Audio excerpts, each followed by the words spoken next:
Hello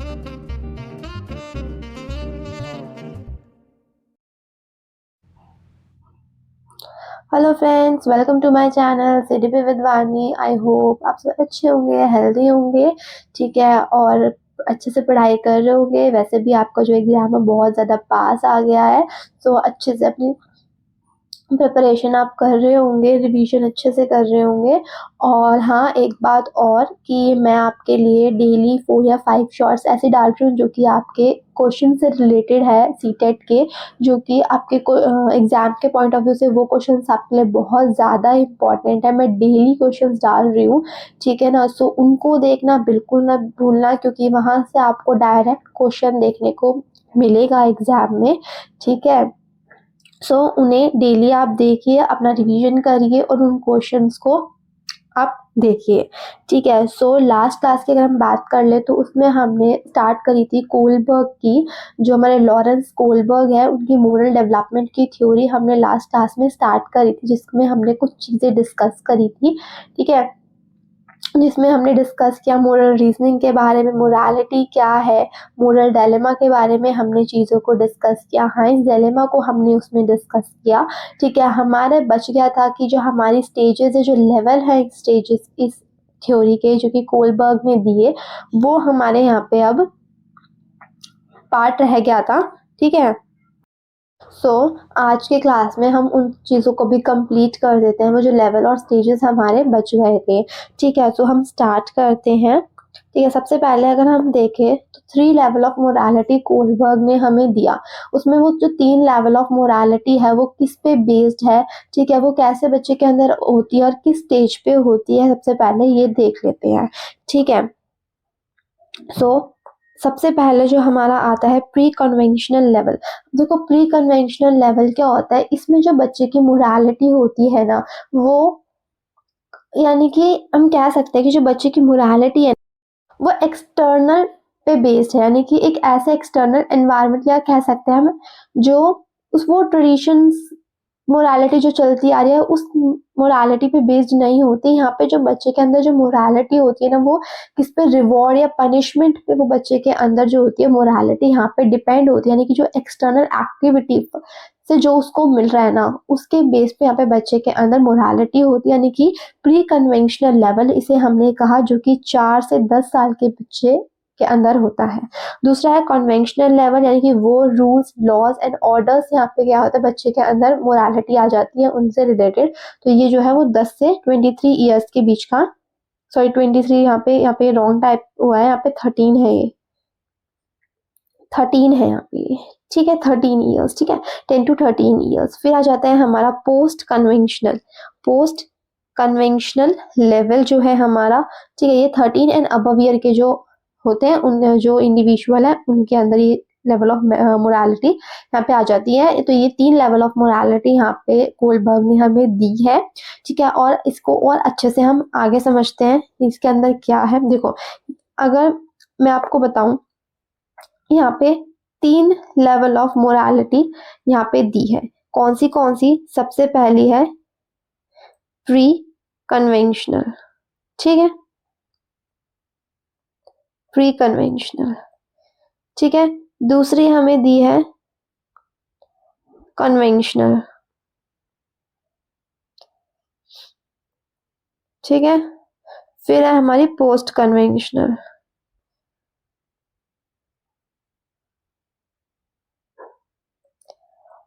और ये जो तीनों लेवल ऑफ मोरालिटी है हमारी, हर एक लेवल में हमें 2 स्टेजेस देखने को मिलती है, इसमें भी, कन्वेंशनल लेवल में भी और पोस्ट कन्वेंशनल लेवल में भी हमें 2 स्टेजेस देखने को मिलती है। यानी कि जो कोलबर्ग की जो थ्योरी है, इसमें हमें 3 लेवल्स और 6 स्टेजेस देखने को मिलती है। ये डायरेक्ट क्वेश्चन पूछा जाता है कि जो कोलबर्ग की मोरालिटी थ्योरी है उसमें कितने लेवल या कितने स्टेजेस हैं, इस तरीके से क्वेश्चन आपका पूछा जाता है। तो 3 लेवल और 6 स्टेजेस है, हर किसी लेवल में आपकी 2 स्टेजेस देखने को मिलती है, ठीक है। अब इसको एक एक करके समझ लेते हैं। सबसे पहले लेवल 1, जो है हमारा प्री कन्वेंशनल लेवल, ठीक है। इसमें क्या होता है, सबसे पहला स्टेज 1 जो है हमारा ओबीडियंस एंड पनिशमेंट ओरिएंटेशन। इसमें क्या होता है, जो बच्चे के अंदर, अब देखो ओबीडियंस और पनिशमेंट ओरिएंटेशन से ही हमें समझ आ रहा है ओबीडियंट कौन होता है, जो हमारी जो बातों का पालन करे, जो बातों को माने, ठीक है, आज्ञा का पालन करे, वही होता है हमारा ओबीडियंस और पनिशमेंट ओरिएंटेशन, ठीक है। अब देखो यहाँ पे क्या होता है, बच्चे की जो मोरालिटी है ना, यानी कि बच्चा जो मोरल्स को फॉलो कर रहा है ना, वो किसके बेसिस पे कर रहा है, पनिशमेंट और रिवॉर्ड के बेसिस पे यहाँ पे बच्चा मोरालिटी को मान रहा है, मोरालिटी को फॉलो कर रहा है। जैसे moral decision are based on avoiding punishment, या देखो यहाँ पे बच्चा जो है वो पनिशमेंट को अवॉइड करने के लिए ना बातों को या आज्ञा का पालन कर रहा है। जैसे अगर जैसे अगर मैं एक एग्जाम्पल के थ्रू आपको बताऊं, तो जैसे बच्चे के अच्छे मार्क्स नहीं आए या बच्चा होमवर्क नहीं कर रहा, तो पेरेंट्स उसको इस तरीके से एक इशारा करेंगे या थप्पड़ दिखाने का इशारा करेंगे, तो वो क्या है, बच्चे के लिए क्या है, वो एक पनिशमेंट ही तो है ना। तो उस पनिशमेंट को अवॉइड करने के लिए जो बच्चा है वो वहां पे होमवर्क अपना कंप्लीट कर रहा है, ठीक है। या हम कह सकते हैं जैसे मदर है, ठीक है, जैसे हम एक बच्चा है वो खाना नहीं खा रहा, तो वो उसकी मदर उसे बोलते है कि जाओ तुमसे बात नहीं करूंगी, या मैं मेरे से तुम बात मत करो। तो इस पनिशमेंट जो है ये बच्चे के लिए बात ना करना, इसको अवॉइड करने के लिए जो बच्चा है वहां पे खाना खा लेगा। तो ये है ओबीडियंस एंड पनिशमेंट ओरिएंटेशन, यानी कि पनिशमेंट के डर से या पनिशमेंट को अवॉइड करने के लिए से बच्चा क्या करता है, आज्ञा का पालन करता है, बातों को मानता है, ठीक है। तो यहाँ पे बच्चे की जो मोरालिटी है वो बेस्ड किस पे है, पनिशमेंट पर, ठीक है। पनिशमेंट को अवॉइड करना या पनिशमेंट से डरना, ठीक है। Right and wrong are determined by what is punished और rewarded with a strong focus on obedience to authority, ठीक है। तो ये है फर्स्ट स्टेज जो है हमारी ओबीडियंस एंड पनिशमेंट ओरिएंटेशन। इसमें क्या है, जो बच्चे की मोरालिटी है वो पनिशमेंट पे बेस्ड है, या तो पनिशमेंट से वो डर रहा है या पनिशमेंट को अवॉइड करने की वजह से वो उस मोरालिटी को फॉलो कर रहा है, ठीक है। तो ये आपका फर्स्ट स्टेज जो कि प्री कन्वेंशनल लेवल में आपको देखने को मिलेगा। दूसरे स्टेज की अगर हम बात करें तो इंडिविजुअल एंड एक्सचेंज। अब इंडिविजुअल एंड एक्सचेंज जो है हमारा, इसमें क्या है, देखो इंडिविजुअल एंड एक्सचेंज को हम 2-3 नामों से और जानते हैं। एक तो पर्सनल रिवॉर्ड ओरिएंटेशन, हम इसे कह सकते हैं, क्या कह सकते हैं, पर्सनल रिवॉर्ड ओरिएंटेशन, ठीक है। पर्सनल रिवॉर्ड ओरिएंटेशन हम इसको कह सकते हैं। इंडिविजुअल और एक्सचेंज तो हम इसको कहते ही हैं, ठीक है। या इंस्ट्रूमेंटल पर्पस भी हम इसको कहते हैं, क्या कहते हैं, इंस्ट्रूमेंटल पर्पस, ठीक है। इंस्ट्रूमेंटल पर्पस भी हम इसको कह देते हैं। या टिट फॉर टैट,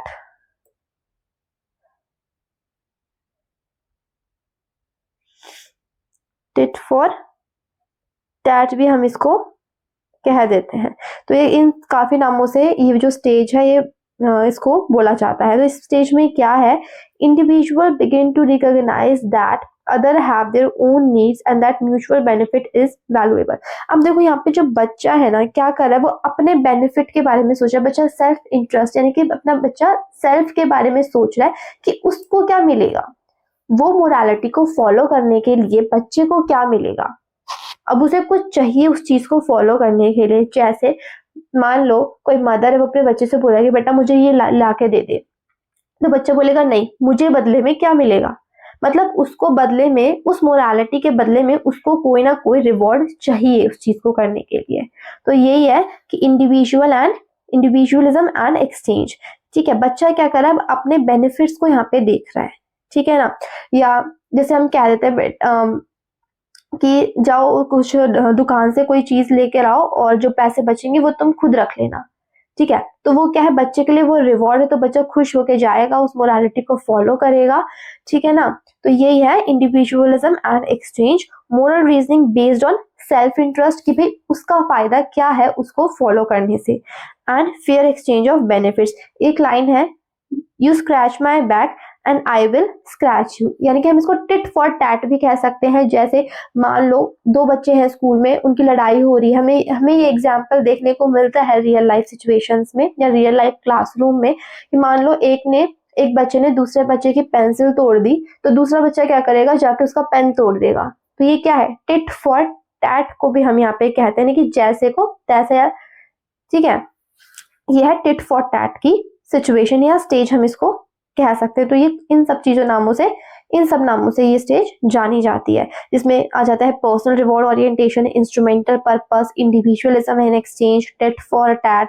और ये जो है line, you scratch my back and I will scratch yours, तो ये भी एक लाइन है जिससे कि इसको समझा जा सकता है, ठीक है ना। तो ये थी आपकी सेकेंड स्टेज, जिसमें कि हमने कहा कि बच्चे को कुछ ना कुछ रिवॉर्ड चाहिए उस मोरालिटी को फॉलो करने के लिए। यहाँ पे वो अपना बेनिफिट देख रहा है कि मुझे क्या मिलेगा उसको फॉलो करने से, या पेरेंट्स की बात मानने से, या उसकी कोई दूसरी अथॉरिटी है तो उसकी बात मानने से उसको क्या बेनिफिट हो रहा है, ठीक है।